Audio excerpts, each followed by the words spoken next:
आता जो तुम्ही प्रिव्ह्यू पाहिला तो क्रिएट करणं अगदी सोपं आहे। सर्व एडिटिंग या व्हिडिओमध्ये सांगितली आहे। जर कोणी आपल्या चॅनलवर नवीन आले असाल तर चॅनलला सबस्क्राइब करून बेल नोटिफिकेशन ऑलवरती सेट करून टाका। हा जो टेटस आहे आपण अलाइट मोशन मधून क्रिएट केला। सिंपली हा टेटस क्रिएट करण्यासाठी अलाइट मोशनला ओपन करायचं आहे।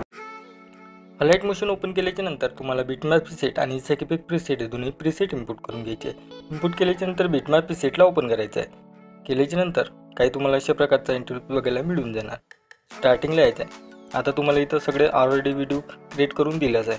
फक्त तुम्हाला काय करायचं आहे, जे तुमचे फोटो आहे ते इथे ॲड करायचे आहे। तर ॲड करण्यासाठी फोटोच्या लेअरवरती क्लिक करायचं आहे। कलर फिलवरती येऊन तर नंबरच्या आयकॉनवरती क्लिक करायचं आहे। जो तुम्हाला इथं फोटो ॲड करायचा आहे त्या फोटोवरती क्लिक करून प्लस आयकॉनवरती क्लिक करायचं आहे।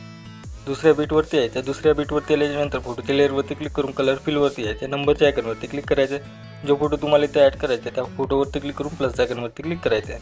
तर आता जेवढे काही तुम्हाला इथं फोटो दिसणार तेवढे तुम्हाला इथं ॲड करून घ्यायचे आहे। तर फोटोच्या लेअरवरती क्लिक करायचे, कलर फिलवरती येऊन नंबरच्या आयकॉनवरती क्लिक करायचं आहे। फोटोवरती क्लिक करायचं, प्लस आयकॉनवरती क्लिक करून घ्यायचं आहे। तुमचा फोटो इथे ॲड होऊन जाणार। तर मी इथून बॅक येऊन जातो।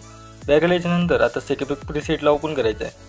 केल्याच्यानंतर तुम्हाला दोन लेअर दिसणार। ह्या दोन लेअरला सिलेक्ट करून इथून कॉपी लेअर करून घ्यायचं आहे। केल्याच्यानंतर तुम्हाला इथून बॅक यायचं आहे। बिटमॅप प्रीसेटला ओपन करायचं आहे। केल्याच्यानंतर इथं खाली तुम्हाला आयकॉन दिसते यावर क्लिक करून पेस्ट करून घ्यायचं आहे। पेस्ट केल्याच्यानंतर दोन्ही लेअरला सिलेक्ट करायचं आहे। सगळ्यात लास्टला यायचं आहे। लास्टला आल्याच्यानंतर खाली तुम्हाला आयकॉन दिसते यावर क्लिक करायचं आहे। केल्याच्यानंतर तुमचा व्हिडिओ इथे एकदम रेडी झालेला आहे। याला सेव्ह करण्यासाठी तुम्हाला सेटिंगच्या साईडच्या शेअरचा आयकॉन दिसते यावर क्लिक करून एक्सपोर्टवरती क्लिक करायचं आहे। केल्याच्यानंतर तुमचा व्हिडिओ तुमच्या गॅलरीत सेव्ह होऊन जाणार।